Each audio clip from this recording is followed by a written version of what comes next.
Hawk Ridge Systems delivers a complete package of software solutions. Today we will take a look at SOLIDWORKS CAM. SOLIDWORKS CAM is an integrated 2.5-axis and 3-axis CNC milling and 2-axis CNC lathe programming solution powered by CAMWorks. By utilizing the emerging technologies of model-based definition and knowledge-based machining, SOLIDWORKS CAM can rapidly transform your design and manufacturing process by improving communication, reducing errors, reducing cycle times, and increasing your product quality. There are two versions of SOLIDWORKS CAM, Standard and Professional. The Standard version is included with every seat of SOLIDWORKS. To help you determine which SOLIDWORKS CAM package is right for you, we will take the next few minutes to explore what is included in each version. With SOLIDWORKS CAM Standard, you can program 2.5 and 3-axis individual milling parts and take advantage of tolerance-based machining. With SOLIDWORKS CAM Professional, you get everything that is in the Standard version, plus assembly machining, turning, 3+2 milling, high-speed machining, and SOLIDWORKS CAM has configurations just like SOLIDWORKS. Feature-based machining means we can utilize the SOLIDWORKS feature types, where automatic feature recognition can recognize over 20 different types. This automates the programming process and reduces some of the repetitive nature of programming. Let's take a look at how you'd program a part in SOLIDWORKS CAM. First thing you would do is change to the SOLIDWORKS CAM feature tree. Then you would define your machine,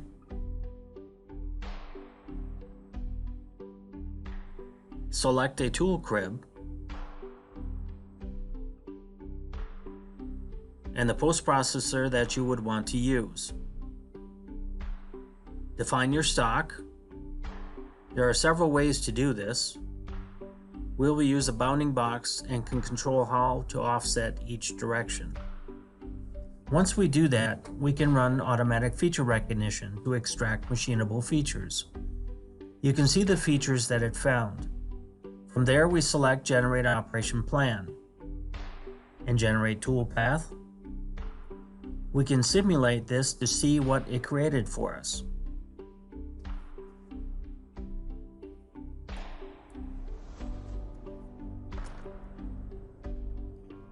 Select Show Difference to run a comparison between the model and what was machined. If engineering were to change the model, like adding some tapped holes, the next time you go to SOLIDWORKS CAM, it will prompt you to say that the model has changed and ask you if you would like to update. After generating, you will see that the 3 different tap processes are added to the operation list.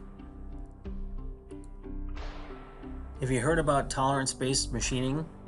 You can leverage geometric tolerances, callouts, and surface finishes to automatically select processes that will hold those requirements.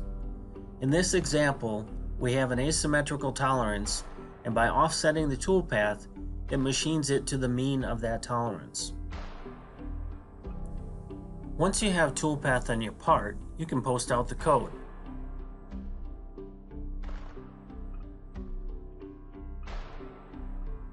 Take a look at the code in our NC editor and backplot it to see a visual verification of the toolpath. We can also create toolpath manually. This can be done on models or old part drawings like a DXF file. You create a setup, create a feature, select the geometry to be cut, define the cut depth, and select the strategy to use. If there is a need to change geometry, SOLIDWORKS CAM is fully associative. Just like we saw with the tapped holes we added earlier, SOLIDWORKS CAM prompts you to say that the model has changed and asks you if you would like to update. After generating, you will see that both the roughing and the finish toolpaths have been updated. SOLIDWORKS CAM has some 3-axis milling cycles too. On this part, I will use all 3. I create a setup, use the shortcut to create a multi-surface feature, and select this strategy. If you generate operation plan, you'll see it generates all 3 of those operations. Then we generate toolpath, If you simulate this, you can see it roughs away the material, finishes all the 0-degree surfaces, and Z-level cuts all of the sidewalls. Everything you've seen so far has been in the standard version.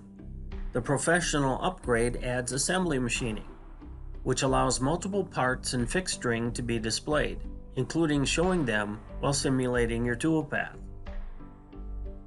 This is an example where the 3+2 mill could be used. Professional also adds CAM configurations. These can be linked with your SOLIDWORKS configurations, and you can also toggle back and forth between them. High-speed material removal with 2.5-axis volume mill, with a bonus rest machining for rough and finish cycles. Turning for a CNC is very similar to the mill side. On the stock side, you'll notice that you have a bounding cylinder with offsets instead of a bounding box. You extract machinable features the exact same way. When you simulate this, you can select cross-section to get a better view of what's happening on your model. If I want to create threads, it's very easy to create these manually. You go on and you select an OD or an ID feature, select the geometry, and apply a thread strategy to it.